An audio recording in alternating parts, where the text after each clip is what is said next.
Hello po mga idol, magandang hapon. So meron po akong ipapakita sa inyo mga idol, itong gabi o dahon ng gabi at saka yung tangkay mga idol. Yan po ang aking pagkakabisihan ngayon lang. So atin po itong gagatain, mga sanyog mga idol, kaya na to. Panoorin nyo mga idol kung paano ko ito gayatin o tanggalan yung balat itong tangkay ng gabi, kasi itong dahon is tapos na, nagayat ko na. So ito naman na tangkay mga idol. Ganito lang po ito mga idol.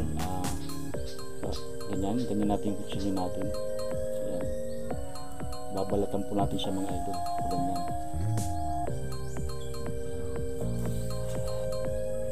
So madali lang idol, madali lang ito mga idol. Yung nga lang, syempre yung dagta niya parang katulad nito, yung mga dagta lumidikit.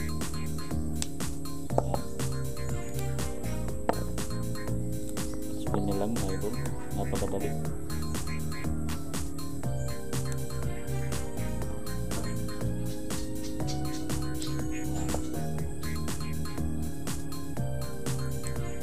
Kung may nakikita kayo, balat po yan, yung malilit na yan.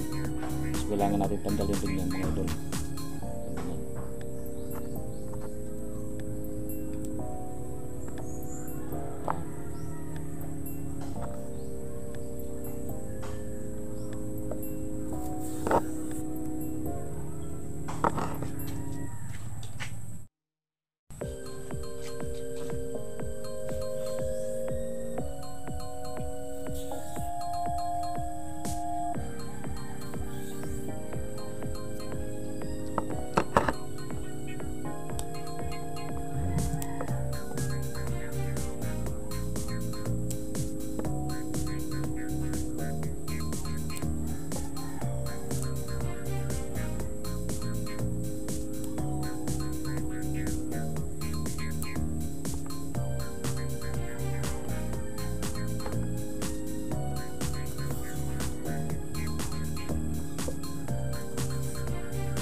So yan po mga idol, tapos ko na po gayatin yung dahon ng gabi at saka yung tangkay ng gabi.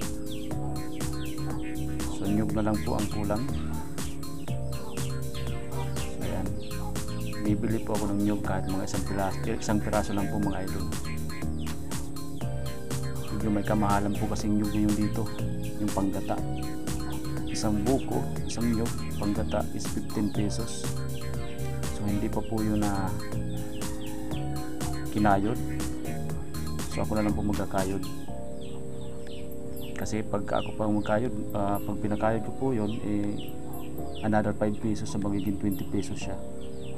So yung mga idol, punta muna akong tindahan at ako'y bibili ng nyug.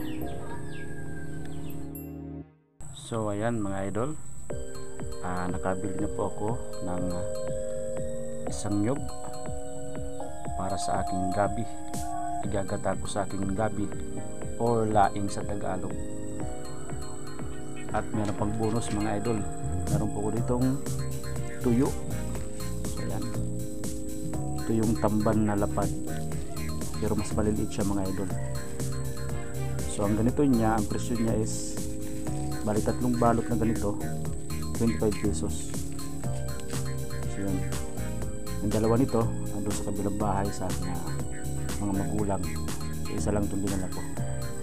Tapos meron ako ditong pinaka favorite kong panghalo, nakakapagdagdag pampalasa, sili.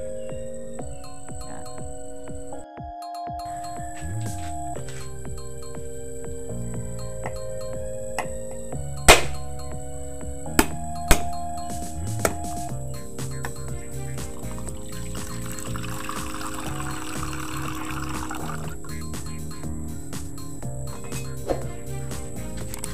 So kaya ko siya mga idol, sinalod ko yung sabaw niya, lagay ko sa mangkok kasi siya rin po yung isasabaw ko kapag mag-piga ulit ako sa pangalawang piga. Bali ang unang piga mga idol is puro, kailangan puro na gata. Bali yung pangalawang piga, ito na yung ilalagay kong sabaw or pinakatubig para yung lasa niya mas maging malinamnam kaysa sa pure lang na tubig. Kasi yung ganito mga idol, sariwa to galing talaga to sa loob ng buko o nyug, bunga ng nyug. So ayan mga idol, unahin ko po munang lutuin syempre ang tuyo. Atin muna siyang ipiprito. So yun, ang tuyo ko nga pala mga idol ay tamban na lapad. Medyo maliliit lang siya na tamban na lapad. Meron kasi dyan mas malalaki pa. So dyan lang muna tayo sa mga medyo maliliit, mas mura, yung kayang-kaya lamang sa bulsa. So ayan, okay, medyo malakas lang ng bahaga yung apoy, pero ang purpose kasi kailangan maluto ka agad, kaya yun mga idol, medyo malakas bahagya yung apoy. So yun mga idol, siguro kung kayo lang nagluluto nitong tuyo is matatakam na mismo kayo dahil sa amoy pa lang mga idol, mabango. Yung masasabi nyong hindi pa siya ganun katagal na na-stack na tuyo, bago-bago pa lang siya kasi yung amoy niya sariwa. Parang gabi lang yan mga idol, yung laing or gabi na niluluto ko ngayon, lulutuin ko is sariwa.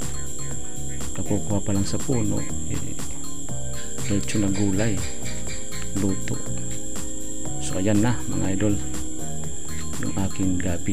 So ayan, yan na, okay na. So ayan, papantayin lang yan ng bagya mga idol, tapos tatakpan lang muna, hayaang kumulo ng kumulo hanggang sa siya ay maluto mga idol. Di ba, napakaganda. So ayan na mga idol, nako, unang piga pa lang yan ng gata, medyo mabango na siya mga idol. So kung mapapansin nyo, medyo malaki kasing nyug or bunga ng nyug na panggata yung nabili ko, kaya medyo marami-rami yung gata niya. So ang kalalabasan nun is mas masarap kasi mas marami yung gata. So ayan, siyempre titikman muna, baka nakalimutan asinan. Ayan, okay. Tapos isusunod natin dyan yung unang piga. Yan, kalahati lang muna. Tapos kung may mapapansin kayo mga dahon-dahon na maikli, may putol-putol, yun po ang dahon ng luya mga idol. Nakakapagpadagdag siya ng bango. Yun, okay na. So ilagay ulit ang sili lang muna pala mga idol.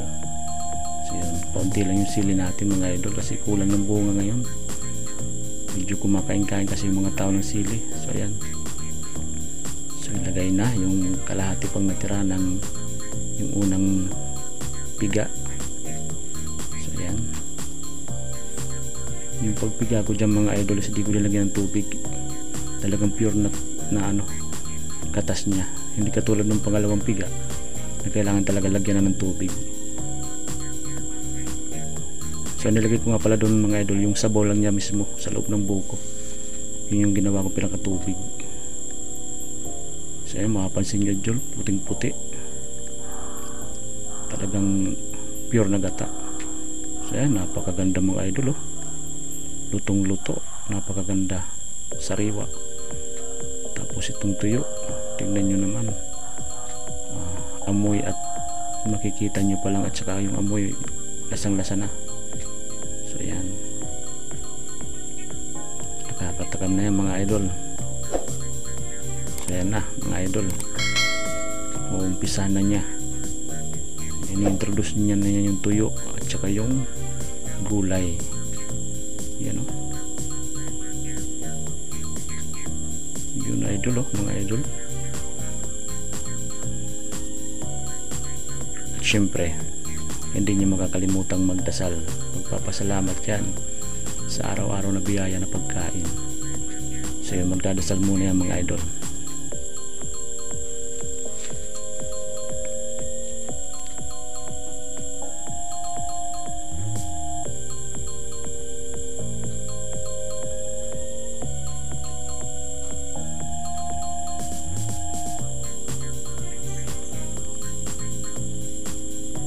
So yun mga idol, natapos na ang kanyang pagdadasal at pagpapasalamat.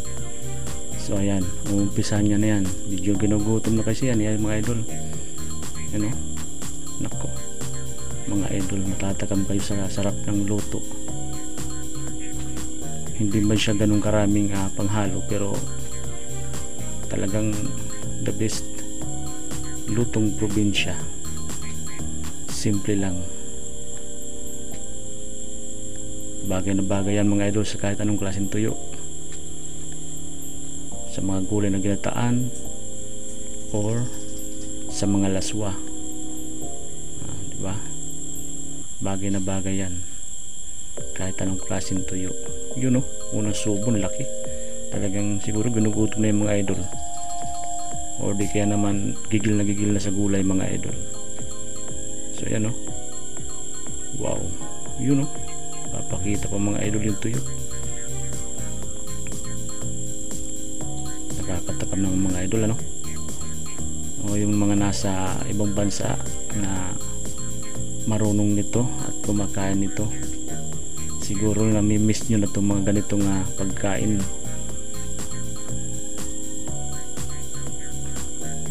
At siguro naman marami naman dyan mga nabibili, or pwede rin siguro magtanim, or yung talagang wala, no choice, magantay hanggang sa makauwi. At sure ako nami-miss nyo na yung mga idol yung mga pagkain probinsya. Yung mga nandito rin naman sa Manila, hindi naman sila ganun kahirap maghanap ng mga ganyang gulay, dahil yung iba doon may mga tanim din naman, tapos yung iba naman sa mga palengke nakakabili. Ang pinagkakaiba lang sa probinsya dito tsaka doon sa Manila is karamihan talaga dito sa probinsya sa mga sariwa. Tulad niyan, yung gabi na kinuha ko yung dahon, kakukuha pa lang mismo, kapuputol pa lang sa puno, ginayat na kaagad. Walang kung ano-anong mga oras, ganun, wala nang dumating na kasi luto na hanggang sa makakain na kaagad mga idol. So yun, sabaw. Yung sabaw niya is pure na gata. Hindi siya yung tulad ng mga nabibili lang sa mga tindahan na panggata. Yung kasi mga idol yung pinaka masarap sa ganung pure na gata, yung sabaw. Yun papainggit pa yata mga idol. So yung mga idol, maraming salamat. Nagpapasalamat kami dalawa sa inyong pagsuporta sa aming mga ina-upload na video sa YouTube. Sana po huwag kayong magsasawa, at sana po matulungan nyo po kaming dalawa na palawakin pa ang aming channel, ang aming mga videos, paramihin pa ang mga nanonood at sumusuporta. Ingat po kayo lahat palagi mga idol. Maraming salamat. Thank you.